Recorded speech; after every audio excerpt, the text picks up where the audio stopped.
여기 미국 백악관에서 열린 회의에서 한국 관련 충격적인 주장이 제기되어 미국 전역이 공포에 떨고 있다고 합니다.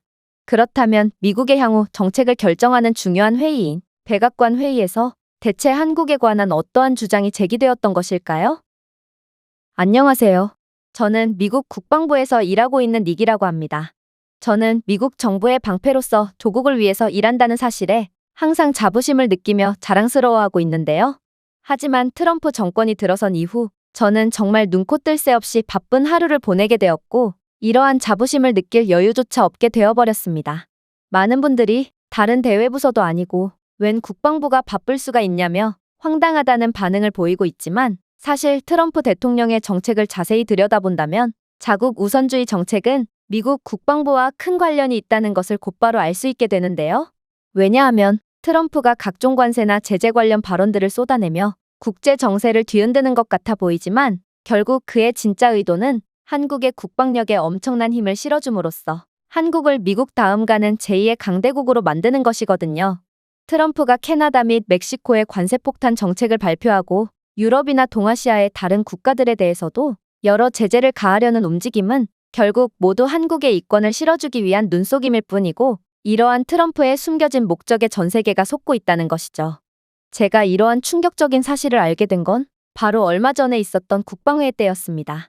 이번 회의에는 이례적으로 미 국방부와 백악관에서 합동으로 진행하게 되었는데 보통 국방부와 백악관이 함께 회의를 진행하는 경우는 국가의 사활을 걸어야 할 정도로 매우 중요한 사안일 때가 대부분이므로 저는 꽤나 긴장한 채 회의에 참석하게 되었는데요. 그리고 역시나 백악관 대변인은 믿기지가 않을 정도로 충격적인 주장을 해오기 시작하더라고요. 현재 재집권한 트럼프 대통령은 미국을 전 세계의 적으로 돌리려고 하고 있습니다. 그리고 우리는 이러한 트럼프의 행보에 대응하고자 이 자리에 모였죠. 백악관 측에서 분석한 결과 트럼프는 현재 한국의 핵무기 개발 허용을 비롯한 여러 경제적 이권을 몰아주기 위해 이런 다소 과격한 행보를 보이는 것으로 추정됩니다. 물론 트럼프는 한국에 대해서도 관세 추가 등의 조치가 불가피할 거라며 위협을 하고 있지만 이러한 트럼프의 미치광이 전략은 그저 눈속임일 뿐입니다. 트럼프는 전 세계 국가들, 특히 중국에 대한 제재 수위를 높이고 있는데 사실 이건 미국의 자국 우선주의 정책을 강화하는 것 같지만 트럼프는 이러한 제재를 미끼로 국제사회의 시선을 돌리고 국제사회가 다른 부분에 신경을 쓸 여유가 전혀 없도록 만듦과 동시에 한국의 각종 이권 사업을 몰아주려고 하는 거거든요. 도무지 여유가 없던 국제사회는 한국이 이렇듯 막대한 이익을 얻는 상황에도 그저 닥쳤던 게 꼴이 되어 넋이 나간 채 쳐다만 보고 있을 수밖에 없게 되겠죠. 즉, 결국에는 트럼프의 이러한 전 세계에 대한 선전포고를 통해 제일 많은 이익을 얻게 될 국가는 바로 한국과 미국이 될 거란 말입니다. 한국이야 막대한 이권을 얻게 되어 이익을 본다고 해도 왜 미국이냐고요? 당연히 트럼프는 타고난 사업가답게 믿지는 장사는 절대로 하는 법이 없기 때문입니다. 즉, 트럼프는 한국에 대가 없이 이권을 몰아주는 것이 아니라는 소리죠. 일단 트럼프가 한국이 핵 개발을 하는 것을 원하는 표면적인 이유는 바로 방위비 때문입니다. 트럼프는 대통령 당선 전에도 주한미군 체류 비용을 미국만 독박을 쓰는 건 불합리하다며 주한미군 철수를 강력하게 주장해 왔는데요. 실제로 현재 미국은 매년 약 28,500명의 미군을 주둔시키고 운영하는 데 130억 달러 이상을 지출하고 있습니다. 해외 군사비 지출을 줄여야 한다는 미국 내의 압박 속에서 한국이 자체 핵 억지력을 개발할 수 있게 되면 미국의 재정 및 작전 부담이 크게 줄어들 수 있죠. 핵무장한 한국은 결국 한반도를 방어하는 데 미군 병력이 필요하지 않게 될 것이고 덕분에 미국 납세자들은 매년 수십억 달러의 세금을 절약할 수 있게 될 것입니다. 하지만 트럼프가 정말로 고작 이러한 세금 몇 푼을 아끼겠다고 한국에 대한 핵무기를 허용해 주려고 하는 걸까요? 한국이 핵무기를 개발하게 된다면 국제 정세는 더욱 혼란 속으로 빠지게 됨에도 말이에요. 즉, 트럼프가 주장하는 주한미군 체류 비용은 그저 명목상의 이야기일 뿐이며 트럼프는 더 큰 그림을 그리고 있다는 말입니다. 바로 트럼프는 이번 러시아와 우크라이나 간의 전쟁을 통해 혹여라도 전쟁이 발발하게 된다면 그게 어떤 국가들 간의 싸움이라고 해도 결국 미국에 있어 상당한 재정 손실로 이어진다는 점을 인지하게 되었는데요. 실제로 미국은 우크라이나에 상당한 군사적 경제적 지원을 아끼지 않았고 이는 미국으로 하여금 상당한 재정 적자를 야기했습니다.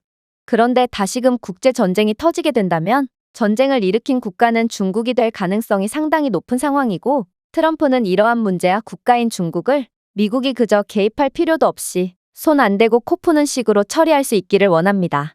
그리고 만약 한국이 핵무기를 개발하게 된다면 중국은 영내에서 경거망동을 전혀 할 수 없게 되기에 미국은 돈 한 푼 들이지 않고 중국의 전쟁 시작을 막음으로써 전쟁에 필요한 추가적인 세금을 쓰지 않을 수 있게 되죠. 핵무기를 통해 정치적인 문제를 해결하려고 하다니 이건 너무나도 위험 부담이 크고 어떤 미친 사람도 그런 위험한 방법을 사용하지는 않을 거라고요. 이건 트럼프를 몰라도 너무도 모르는 순진한 소리입니다. 도널드 트럼프는 단순한 정치인이 아니라 사업가거든요. 군사 동맹과 외교에 초점을 맞춘 전통적인 미국 지도자들과 달리 트럼프는 지정학을 금융거래로 보고 있습니다. 즉, 트럼프가 한국의 핵무기 개발을 지원한다면 미국의 비즈니스 기회가 있기 때문에 트럼프는 경제적 이익을 위해 기꺼이 한국의 손에 핵무기 카드를 쥐어주는 것이죠. 생각해보세요. 미국의 패권을 위협할 제2의 강대국이 나타난다면 지금껏 미국으로 몰렸던 자본들이 전부 분산되며 미국의 경제 위기를 초래할 수도 있습니다. 많은 분들이 이미 예상하셨겠지만 그 나라는 역시나 또다시 중국이고 트럼프는 한국이 핵무기를 개발함에 따라 중국을 효과적으로 견제하며 중국이 한국 때문에 더 많은 국방비 등의 견제 비용을 투자하게 만듦에 따라 스스로 자멸하는 그림을 원합니다. 그래서 트럼프는 미국의 독주 체제를 위해 한국에 대한 핵무기 허용 등의 이권을 몰아주려고 하는 것입니다. 이웃 국가가 핵무기를 가지게 된다면 중국은 미국을 넘어서려고 하기는커녕 오히려 한국을 견제하느라 중요한 자본을 죄다 한국 견제에 투자할 수밖에 없거든요. 그리고 트럼프는 한국의 경제적 지원 및 이권을 제공하는 척하며 한국과 중국이 서로 싸우도록 하고 미국은 모든 해외 자본을 빨아들이며 홀로 독주하는 그림을 그리고 있습니다. 이렇듯 한국에 지원을 해주며 중국을 견제하도록 하는 편이 미국 입장에서는 더욱 저렴한 비용으로 문제를 처리할 수 있는 방법이거든요. 생각해보세요. 2018에서 2019년 트럼프의 대중국 관세는 총 3,700억 달러로 중국 수출에 상당한 타격을 입혔습니다. 하지만 중국의 보복 관세 때문에 미국 또한 어느 정도의 타격을 입게 되었죠.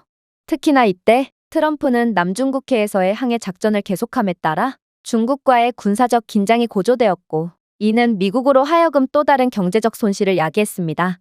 하지만 한국이 핵무장을 하게 된다면 중국은 한국의 군사력 증가에 대응하기 위해 남중국해에서의 자원을 분산시킬 것이고 그렇게 된다면 미국이 다른 곳에 집중할 수 있게 됩니다.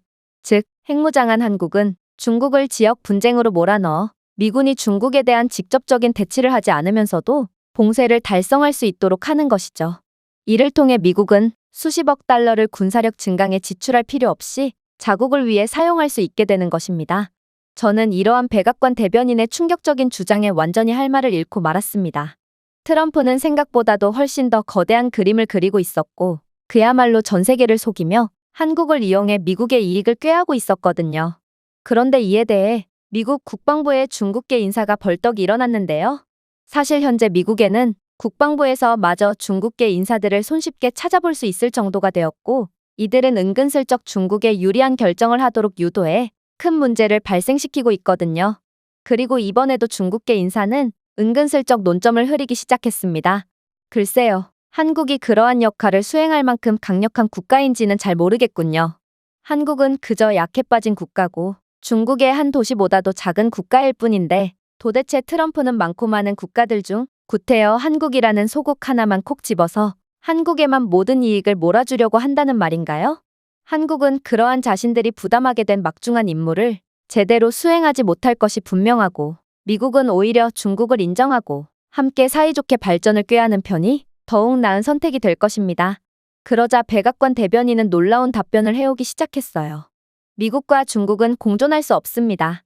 중국은 인권이라는 게 없는 국가고 그들이 지금껏 자행했던 행보를 보더라도 중국은 다른 국가들을 경제적으로 종속하기 위해서라면 무슨 위험한 짓이든 할 게 뻔하거든요. 그리고 한국이 아닌 다른 국가를 선택하는 것도 너무 위험 부담이 큽니다.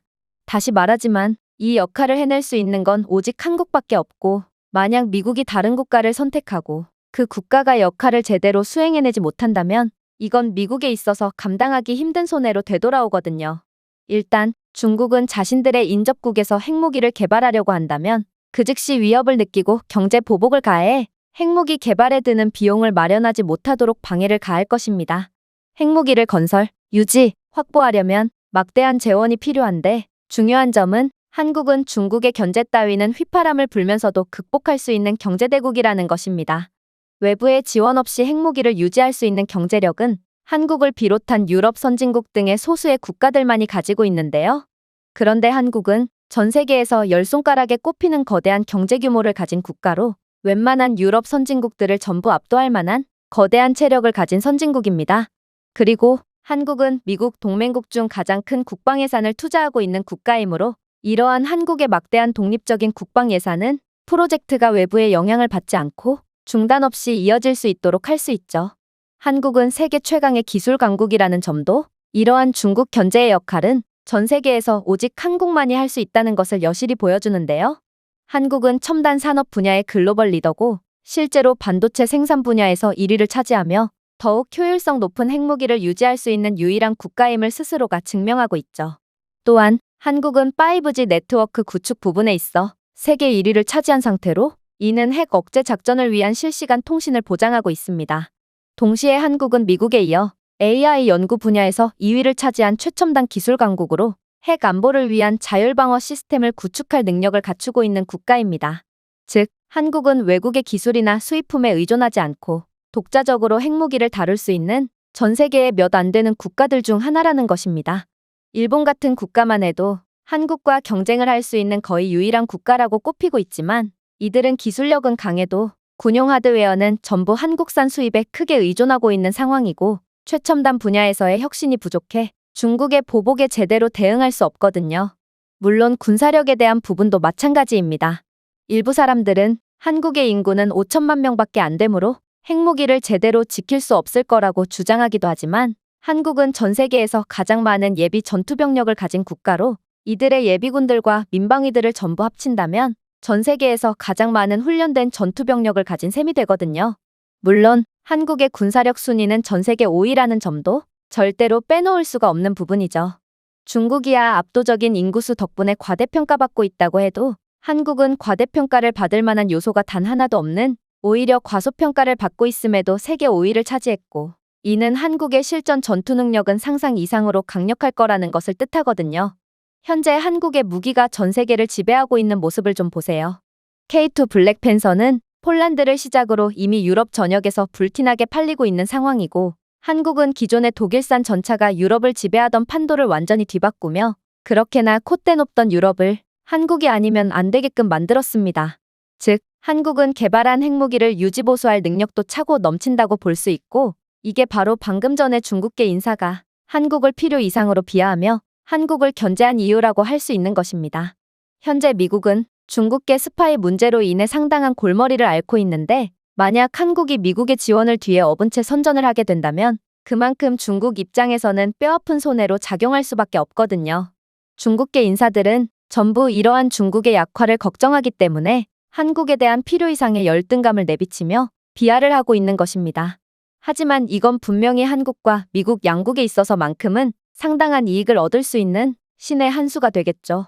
대변인의 말에 중국계 인사는 얼굴이 홍당무가 되어 책상을 주먹으로 내려치는 다소 감정적인 반응을 보였는데요. 그러면서 아무리 그래봤자 한국은 절대로 핵무기를 개발할 수 없을 거라며 만약 트럼프가 한국에 핵무기 개발 권한을 준다고 해도 중국이 가만히 있을 것 같냐며 중국은 수단과 방법을 가리지 않고 한국이 핵무기 개발은 엄두도 못 내도록 초토화시켜버릴 거라고 주장했죠.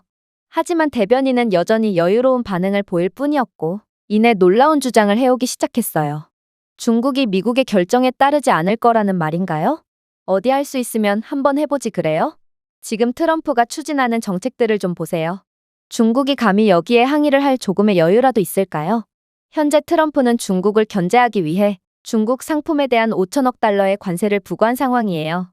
또한 미국은 중국 기업에 대한 모든 미국 반도체 판매를 금지한 상황이기에 중국 기술 산업은 구식칩에 의존하고 있는 게 다죠. 또한 트럼프는 중국의 군사 공급업체를 글로벌 시장에서 차단하여 중국의 군사력 증강 속도도 늦추고 있는데 이러한 상황에서 중국이 대체 뭘 할 수가 있단 말이죠? 중국이 약해진다는 것은 중국이 한국의 핵 개발을 막을 여력이 없다는 것을 의미합니다.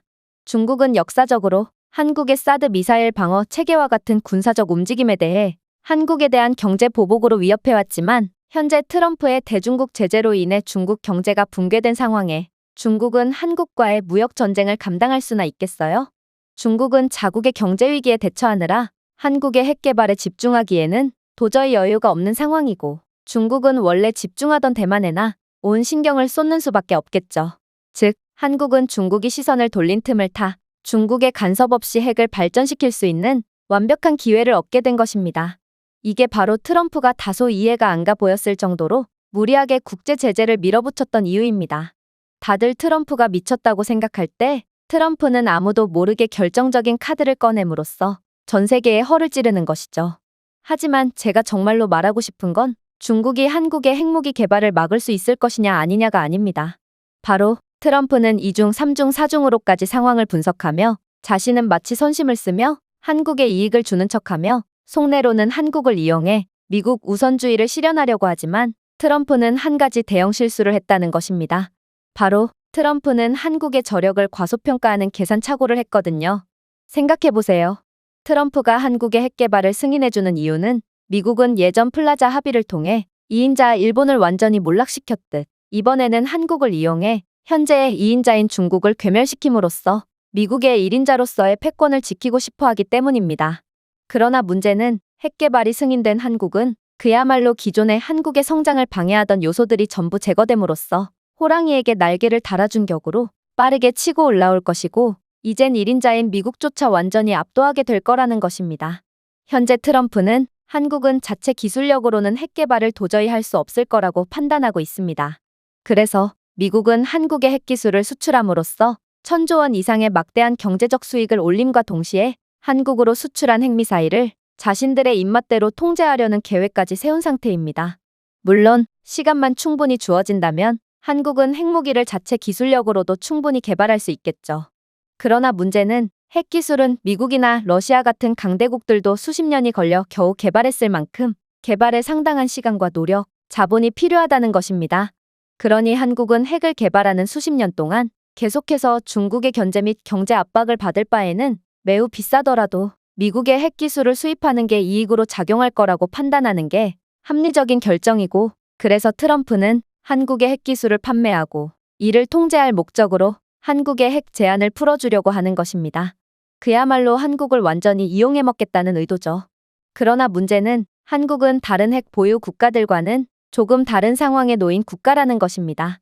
한국은 기존에 수십 년이 걸리던 핵 개발 과정을 한 달도 안 되는 말도 안 될 정도로 짧은 기간 만에 완성할 수 있는 미친 국가고, 트럼프의 기대와는 달리 핵기술을 개발하는데 미국의 도움 따위는 전혀 필요가 없는 국가거든요. 이게 바로 트럼프가 유일하게 고려하지 못한 변수고 또 패착입니다. 그리고 이 실수가 가져올 나비효과는 엄청나죠. 트럼프의 결정은 한국을 중국보다도 더 강력한 2인자로 만들어줄 것이고, 얼마 안 가 1인자인 미국조차 뛰어넘어 버릴 국가로 만들 거니까요. 백악관 대변인의 소름 돋는 주장에 회의장은 일순간 싸늘한 정막만이 감돌았는데요. 그리고 이내 정신을 차린 중국계 인사는 말도 안 된다며 고함을 지르기 시작했죠. 이봐, 당신 제정신이야? 미국만 해도 핵무기 개발에 10년 이상이 걸렸고 중국은 20년 이상이 걸렸어. 그런데 어떻게 한국 따위가 이러한 고차원적인 기술이 필수적으로 필요한 핵무기 개발에 단 한 달조차 필요하지 않다고 주장할 수 있는 거지? 당신은 미친 것이 분명해. 한국은 미국의 핵무기 기술을 수입할 1,000조 원이라는 막대한 금액을 절대로 감당할 수 없을 것이고 결국 중국의 압박과 제재 속에 말라 죽고 말 거야. 그게 바로 주제도 모르고 까불던 약소국이 맞이할 비참한 결말이지. 그러나 백악관 대변인은 표정 하나 바뀌지 않고 예상치도 못한 충격적인 답변을 해오기 시작했습니다. 당신은 제대로 된 정보를 전달할 필요가 있습니다.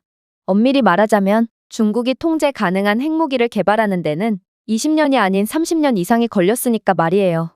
왜냐하면 중국은 20년 만에 핵무기를 개발하기는 했지만 핵미사일이 물리실험 중 난데없는 곳에서 터져버려 수많은 중국인 사상자가 발생했거든요. 그러나 중국 정부는 이 사실을 언론 통제를 통해 묻어버렸고 그 뒤로도 몇 번이나 그러한 사고가 발생한 뒤에야 30년 만에 제대로 된 핵무기를 개발할 수 있었죠. 하지만 한국은 이미 차원이 다른 기술력을 가진 국가입니다. 많은 분들이 한국이 상당한 원자력 강국이라는 점을 잊고 있는데 이러한 원자력 기술은 핵무기의 품질과 개발 속도에 가장 큰 영향을 주는 매우 중요한 요소거든요. 그런데 한국은 이제 전통적인 원자력 강국인 프랑스 및 미국까지 능가할 정도로 상당한 원자력 기술을 보유하게 된 국가입니다. 실제로 이번 체코의 원자력 발전소 수주권을 시작으로 한국은 폴란드의 원자력 발전소 수주 경쟁에서까지 전통 강자인 프랑스를 꺾는 충격적인 경쟁력을 전 세계에 알리게 되었는데요. 한국은 원전 분야에서 중동에서의 지배적인 역할을 수행하는 것도 모자라 유럽 전역까지 지배하며 세계 최강의 원자력 대국의 면모를 여실히 보여주었습니다. 그러나 한국의 원자력 기술은 한 가지 특이한 점 때문에 아직도 과소평가받고 있죠.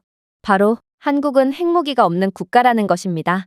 사실 핵무기가 없는 국가들 중에 강력한 원자력 기술력을 가진 국가는 전혀 존재하지 않는데요. 왜냐하면 핵무기와 원자력 기술은 밀접한 연관이 있거든요. 즉, 이건 한국이 과소평가를 받는 이유이자 한국이 그만큼 대단한 국가임을 역으로 증명하는 요소라는 것입니다. 아무튼 한국은 이미 핵무기용 플루토늄을 생산할 수 있는 24개의 가동 중인 원자로가 존재하고 이미 수십 년 전에 무기급 우라늄을 만들 수 있는 과학적 전문성을 입증한 상태라고 평가받고 있는데요. 특히나 한국이 개발한 APR-1400 원자로 설계는 중동과 유럽으로 불티나게 수출되고 있을 만큼 세계에서 가장 효율적인 것 중 하나로 평가받고 있으며 이는 한국이 다른 어떤 나라보다 무기급 플루토늄을 더 빠르게 추출할 수 있다는 것을 의미하죠. 심지어 한국은 전 세계 최초로 AI 기반 핵연료 처리 기술을 상용화한 천재적인 국가로 한국은 기존 핵보유국들과 비교할 수 없는 속도로 무기급 물질을 정제할 수 있는데요. 이것은 한국은 기존의 핵보유 국가들이 수십 년 동안 연구개발에 매진해 겨우 핵무기를 개발했던 것과는 달리 외부의 도움이 전혀 없이도 기록적인 속도로 자체 핵물질을 제조할 수 있다는 것을 뜻한다고 할 수 있습니다. 하지만 가장 어려운 부분이 남아있죠. 그건 바로 소형화된 핵탄두를 만드는 것인데요. 한국이 핵무기를 빠르게 개발할 수 있다고 해도 미사일에 실을 수 있을 만큼의 작고 가벼운 탄두를 개발하지 못한다면 이러한 무기를 사용조차 못하는 꼴이 되거든요. 그리고 대부분의 국가에서 이러한 소형화된 핵탄두를 개발하는 데만 수십 년이 걸린다는 것을 고려한다면 이건 분명 한국에 있어서도 큰 한계사항으로 작용할 수밖에 없습니다. 북한은 이러한 소형 핵탄두를 개발하는 데만 23년이 걸렸으며 중국은 27년이 걸렸다고 기록되어 있는데요. 미국조차도 이러한 소형 핵탄두 개발에 10년 이상이 걸렸으니 이러한 소형화가 얼마나 어려운 과정인지는 말해봤자 입만 아픈 상황이죠. 하지만 놀랍게도 한국은 이러한 과정에 있어서도 세계에서 가장 뛰어난 기술력을 보여주고 있습니다. 일단 한국은 반도체 소형화 기술에서 선도적인 역할을 하고 있는데요. 한국은 반도체 리더답게 최신 기술의 필수적인 이러한 반도체 소형화에 있어 세계에서 가장 강력한 모습을 보여주고 있거든요. 그리고 이러한 반도체 소형화와 핵폭발 시스템의 소형화는 동일한 원리를 사용하고 있기에 한국은 자신들의 기존의 세계 최강의 기술력을 그대로 사용한 것만으로도 압도적인 시간을 줄일 수 있게 된 것입니다. 삼성과 SK하이닉스의 3나노미터 반도체 기술은 지금까지 구축된 것 중 가장 작고 효율적인 핵폭발 회로를 가능하게 하겠죠. 한국의 AI 기반 핵 시뮬레이션 기술은 또 어떻고요? 중국은 핵무기를 개발하기 위해 물리적인 핵폭발 실험에 의존했고 수많은 실험 실패로 인해 상당한 사상자가 발생함과 동시에 수많은 땅이 오염되고 손상되었는데요. 그러나 한국은 그럴 필요가 없습니다. 한국의 AI 기반 컴퓨터 모델링 또한 세계에서 가장 우수한 수준인데 한국은 반도체 및 전기차 배터리 등 거의 대부분의 첨단 분야에서 이러한 고도로 발전된 AI 기반 컴퓨터 모델링 기술을 사용하고 있을 만큼 이 분야에서 선도적인 국가거든요. 즉, 한국은 물리적 테스트 없이도 완벽한 탄두 모양과 폭발 패턴을 개발할 수 있게 해준다는 것입니다. 하지만 한국의 가장 소름 돋는 점은 따로 있습니다. 바로 한국은 두 번째로 어려운 부분인 정밀 폭발 시스템에 대한 부분까지 곧바로 뛰어넘을 수 있는 국가이기 때문이죠. 대부분의 국가들은 여기서 상당한 시간을 사용하곤 하는데 단 0.001초의 실수라도 폭탄이 고장 날 수 있으므로 극한의 물리적 충격과 온도를 처리해야 하고 따라서 반드시 최첨단 소재로 정밀하게 제작해야 하거든요. 그리고 탄두 케이스 내부에 들어갈 수 있을 만큼 작아야 하므로 반도체 수준의 정밀도가 필요하죠. 사실 중국은 기술력 부족으로 인해 이러한 정밀한 시스템을 아직 개발조차 못한 상태입니다. 중국은 핵미사일의 오류로 발사를 하자마자 자국의 영토에서 터져서 피해를 보더라도 어쨌든 땅덩어리가 넓으니 상관없다는 마인드로 이러한 정밀도에 대한 부분을 아예 포기했거든요. 그래서 중국의 군사체계 자체가 유사시에 상대의 핵심 시설로 핵미사일 두세 발을 연이어 발사하는 다소 원시적인 체계인데요. 한 발은 발사와 동시에 본토에서 터질지 모르고, 한 발은 좌표 오류로 엉뚱한 곳으로 향할지 모르고, 마지막 한 발은 정확한 좌표에 도착하더라도 폭발 자체를 안 할지도 모르니 정확한 한 발 대신 세 발 이상을 한꺼번에 쏘는 거죠. 그야말로 중국은 확률에만 의존하는 형편없는 성능의 핵미사일을 보유하고 있는 것입니다. 그러나 한국은 중국과는 차원이 다른 인공지능 및 마이크로 프로세서 정밀 기술을 가진 국가입니다. 삼성은 세계에서 가장 빠른 마이크로 프로세서를 생산하여 한국을 나노초 정밀도로 초고속 폭발 회로를 설계할 수 있는 유일한 국가로 만들었는데요. 또한 한국은 AI 기반 센서 개발 분야에서 1위를 차지하고 있으며, 이는 핵폭발을 완전히 자동화하여 효율성을 극대화할 수 있습니다. 즉, 한국은 트럼프의 예상보다도 훨씬 막강한 기술력을 가진 국가고, 핵무기 개발 허가가 떨어짐과 동시에 독자적인 기술력만으로도 몇 주 안에 완벽한 성능의 핵무기를 개발해 낼 수 있다는 말입니다. 그러나 한국의 진짜 무서운 점은 따로 있습니다. 그건 바로 한국은 단 하나의 핵미사일에 그치는 것이 아닌 특유의 효율적인 자동화 시스템으로 역사상 그 어느 나라보다 빠르게 핵무기를 대량 생산할 수 있다는 것이죠.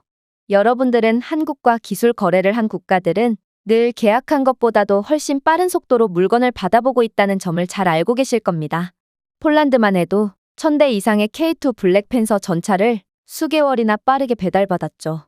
그렇다면 한국은 어떻게 이러한 무지막지한 면모를 보일 수 있던 것일까요? 바로 한국은 세계 최고 수준의 로봇공학 및 자동화 기술을 가지고 있기 때문입니다.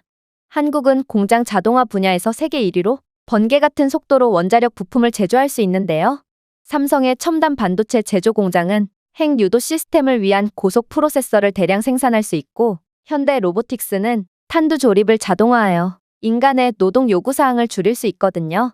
미국만 해도 수작업 조립 과정으로 인해 원자력 생산 규모를 확대하는 데 어려움을 겪고 있는데, 한국은 이러한 완전 자동화된 인공지능 기반 공장을 사용하여 몇 주 안에 핵무기를 대량 생산할 수 있습니다. 이러한 부분이 바로 만약 한국이 중국을 밟고 2인자로 발돋움한다고 해도 미국의 2인자 죽이기가 통하지 않는 이유입니다. 한국은 핵 개발이 허용되자마자 미국보다도 강력한 핵무기를 더 많이 갖게 될 것인데, 미국이 어떻게 한국에 경제 제재를 가할 수가 있겠어요? 결국 한국과 미국 사이의 힘의 균형이 완전히 깨져버리게 됨과 동시에 세계 판도는 완전히 뒤바뀌게 될 것입니다. 그동안 미국은 한국에 비해 압도적인 힘을 가진 국가였으므로 한국은 미국 옆에 붙어있는 말 잘 듣는 동생이었다면, 핵무기를 가지게 된 한국은 더 이상 미국의 비위를 맞출 필요가 없게 되고 결국 역으로 미국을 통째로 집어삼켜버릴 게 분명하죠. 당연히 회의장 내부는 난리가 났습니다. 많은 전문가들은 한국이 엄청난 힘을 숨기고 있었다는 사실은 잘 알았으나 그래도 핵무기 하나 가지게 된 것으로 그렇게나 극적인 발전을 꾀할 수는 없다며 현실을 부정하기 시작했죠. 그러나 대변인은 그러한 혼란스러운 상황을 단 몇 마디로 완전히 일축시켰습니다. 아직도 모르겠나요? 다시 말하지만 한국의 APR-1400 원자로는 이미 세계에서 가장 효율적이며 미국과 러시아의 설계를 훨씬 능가합니다. 다만 한국은 핵무기가 없는 국가기에 덜 주목받고 있었던 것뿐이죠. 그러나 전 세계가 한국의 핵무기가 세계에서 가장 우수하다는 것을 알게 된 이후에는 어떻게 될까요? 한국은 이제 원자력 수주 분야에서 모든 계약을 독점하며 전 세계에 돈을 쓸어 담게 된다는 뜻입니다. 그리고 이러한 원자력 분야처럼 그동안 한국이 실력에 비해 과소평가받고 있던 분야들에서 제대로 된 대우를 받게 됨에 따라 한국은 더욱 많은 이익을 독점하게 되겠죠. 몇몇 분들은 중국은 핵무기를 가지게 되었지만 아직도 1인당 월소득이 40만 원도 안 되는 가난한 국가라며 핵무기가 곧 국가의 부를 이끌어주지는 않는다며 냉소적인 태도를 보이고 있는데요. 그러나 한국과 중국의 기술력을 동일선상에 놓는 것은 매우 곤란합니다. 한국은 뛰어난 기술력뿐만 아니라 특유의 천재적인 응용력을 통해 아무도 해내지 못했던 것들을 순식간에 이뤄낼 거거든요. 아직도 냉전 시대에 노후화된 핵폭탄에 의존하는 미국과 달리 한국은 세계에서 가장 진보된 AI 기반 핵무기를 개발해낼 거라는 말입니다. 한국은 AI 분야에서 세계 최강의 기술력을 자랑하는 국가답게 인공지능이 강화된 핵탄두를 통해 거의 제로에 가까운 오류율로 적을 정밀 타격하는 핵미사일을 갖게 될 것입니다. 그리고 얼마 지나지 않아 요격이 불가능한 극초음속 핵미사일까지 개발하며 한국의 코터를 건드리는 국가에겐 석기 시대로 돌아가는 결과만이 기다릴 뿐이라는 것을 전 세계에 알리게 되겠죠. 인공지능 자동화를 사용하여 개발할 차세대 핵잠수함은 또 어떻고요? 한국 함대는 이제 무기한 탐지되지 않을 것이고 미국은 여전히 50년 이상 된 핵잠수함을 사용하고 있을 때 한국은 이미 기술력상으로 충분히 개발할 수 있었으나 그저 핵개발 제한 때문에 만들지 못하고 있던 것들을 전부 개발함으로써 세계에서 가장 강력한 국가로 발돋움할 거라는 말입니다. 물론 한국이 만들 차세대 핵무기는 기존의 핵보유국들이 가지고 있던 재래식 핵무기와도 차원이 다른 수준의 위력을 자랑하므로 한국은 북한과 중국이 발생시키는 지정학적인 위협으로부터 완전히 벗어나게 되어 그동안 억눌려 있던 수많은 투자가 몰리게 될 것입니다. 핵무장한 한국은 외부의 간섭에서 벗어나 지구상에서 가장 안전한 경제 중심지가 될 것이며 어느 나라도 감히 한국의 경제 제재를 가하지 못할 것입니다. 외국인 투자자들은 한국의 경제가 글로벌 불안정성으로부터 보호받고 있다는 사실을 알고 한국에 몰려들 것이고 중국보다도 훨씬 더 강력한 군사력을 갖게 된 한국은 중국을 억제하는 영내의 수호자 역할을 수행함에 따라 그동안 중국으로부터 위협받던 동남아 국가들의 각종 이권을 넘겨받으며 평화 유지의 역할을 수행하게 되겠죠. 이게 바로 한국을 과소평가한 트럼프에게 돌아올 부메랑입니다. 한국은 현재 분단국가 리스크, 지정학적 리스크, 핵 부재에 따른 과소평가, 세계 주요 시장에서 한참이나 떨어져 있는 위치 등 상당한 불이익 속에 둘러싸인 국가다 보니 막대한 과소평가를 받고 있습니다.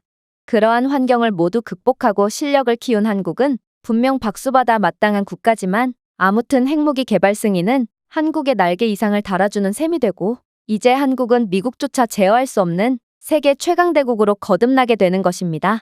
회의실 내부에 대변인의 말에 반박을 할 수 있는 사람은 단 한 명도 없었습니다. 그렇게 회의는 두려움에 질린 싸늘한 정막만이 감돈 채 종료되었죠.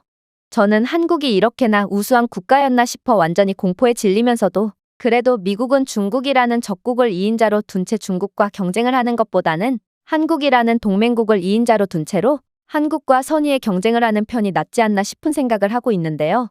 하지만 세상이 어떤 식으로 흘러가게 될지는 아무도 모르는 법이고 저는 이러한 혼란하고 예측 불가능한 시대적 흐름 속에서 그저 두 눈을 꼭 감을 뿐이었습니다. 제가 준비해온 내용은 여기까지입니다. 끝까지 시청해주셔서 진심으로 감사드리며 여러분들의 구독과 좋아요, 알림 설정은 영상 제작에 큰 힘이 됩니다. 이상 세모튜브였습니다.